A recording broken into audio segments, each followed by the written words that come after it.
KaraokeBooks. Mansfield Park. Written by Jane Austen. Audiobook. Chapter 17. It was, indeed, a triumphant day to Mr. Bertram and Maria.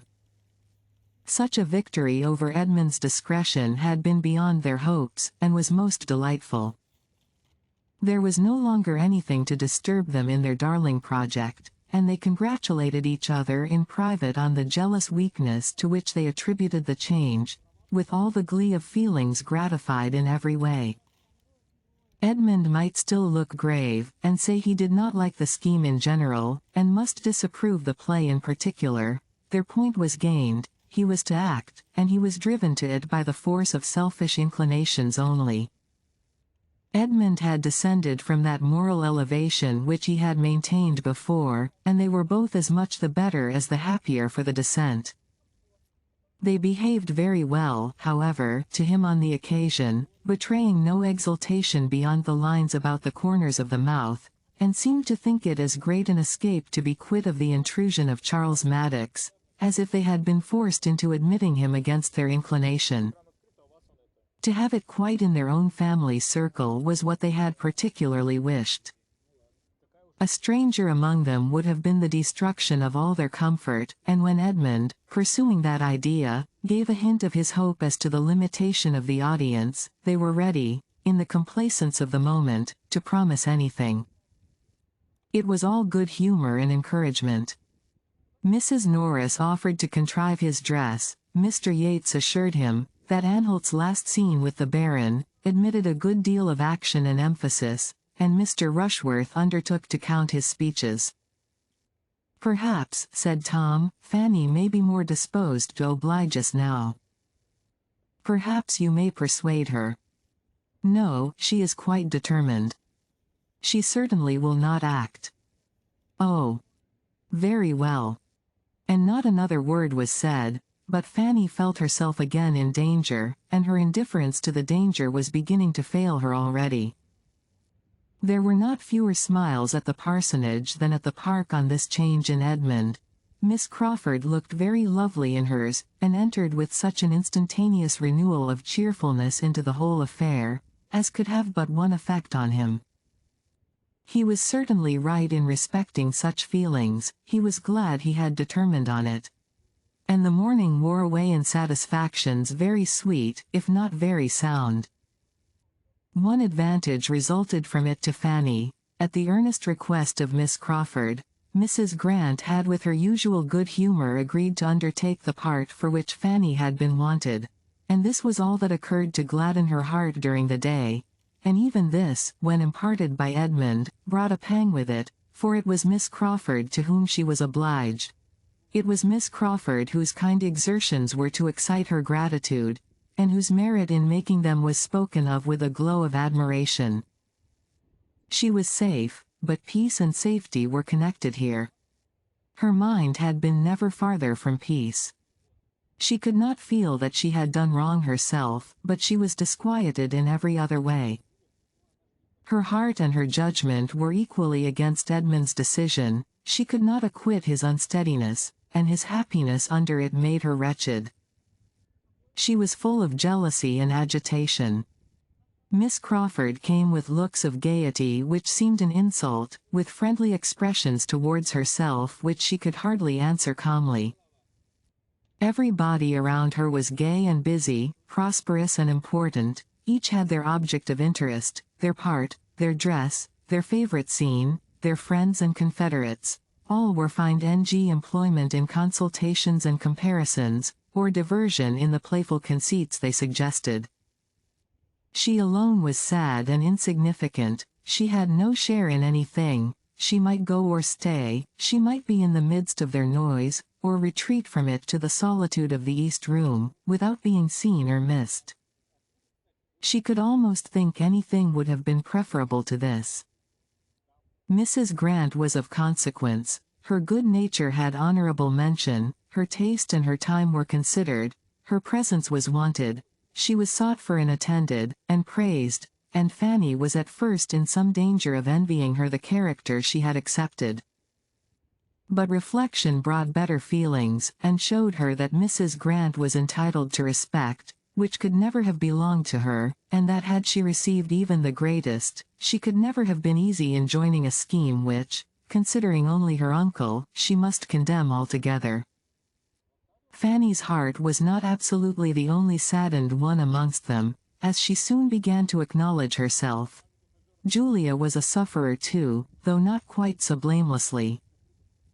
Henry Crawford had trifled with her feelings, but she had very long allowed and even sought his attentions, with a jealousy of her sister so reasonable as ought to have been their cure.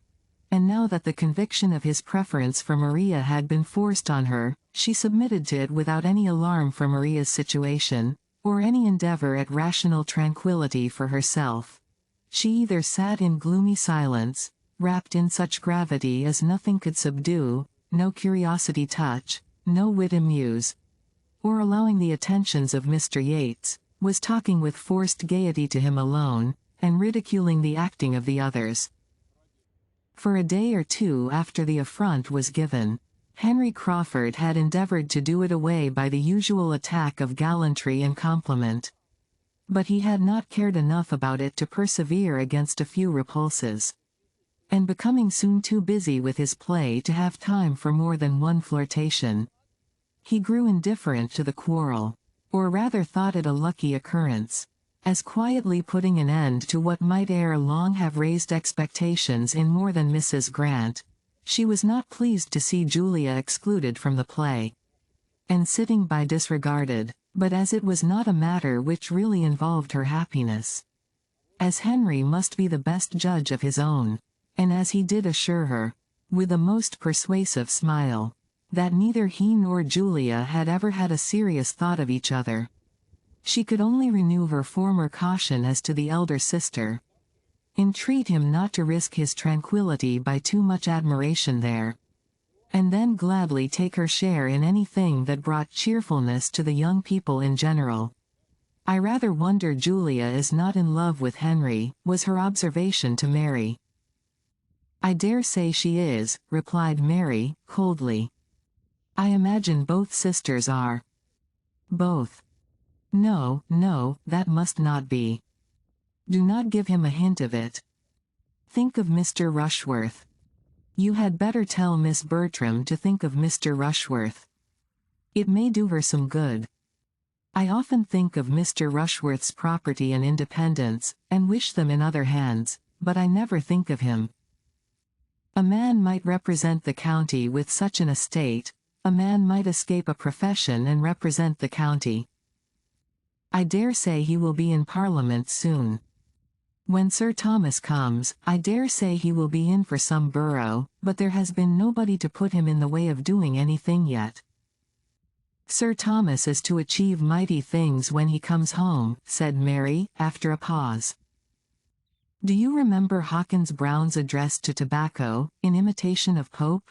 Blessed leaf, whose aromatic gales dispense, to Templars modesty, to parsons sense. I will parody them. Blessed night, whose dictatorial looks dispense, to children affluence, to Rushworth sense will not that do, Mrs. Grant? Everything seems to depend upon Sir Thomas's return. You will find his consequence very just and reasonable when you see him in his family, I assure you. I do not think we do so well without him.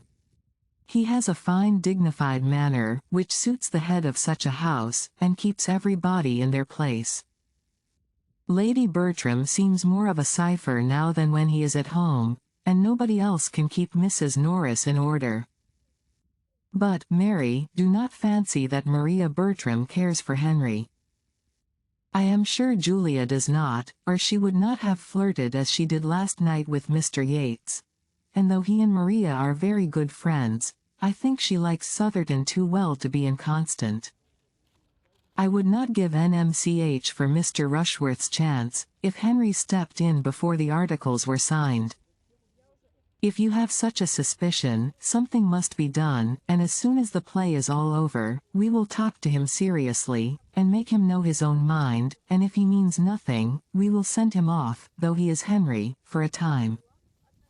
Julia did suffer, however, though Mrs. Grant discerned it not, and though it escaped the notice of many of her own family likewise.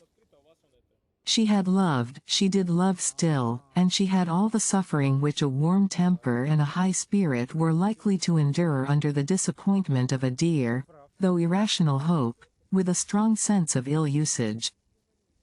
Her heart was sore and angry, and she was capable only of angry consolations.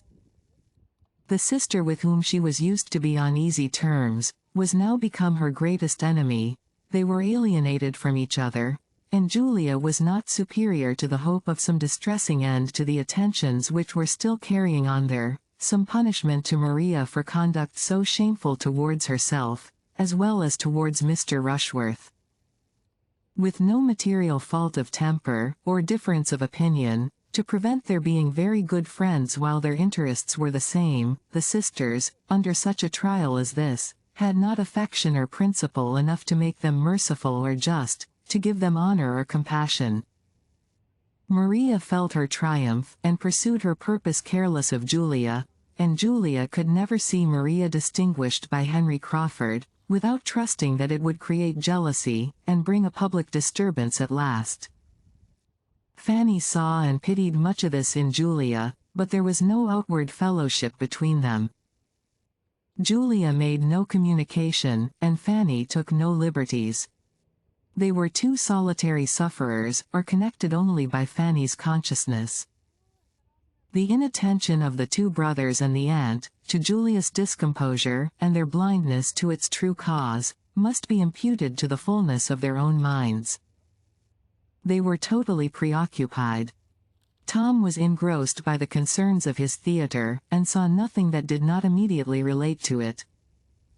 Edmund, between his theatrical and his real part, between Miss Crawford's claims and his own conduct, between love and consistency, was equally unobservant, and Mrs. Norris was too busy in contriving and directing the general little matters of the company, superintending their various dresses with economical expedient for which nobody thanked her, and saving with delighted integrity, half a crown here and there to the absent Sir Thomas, to have leisure for watching the behavior, or guarding the happiness of his daughters.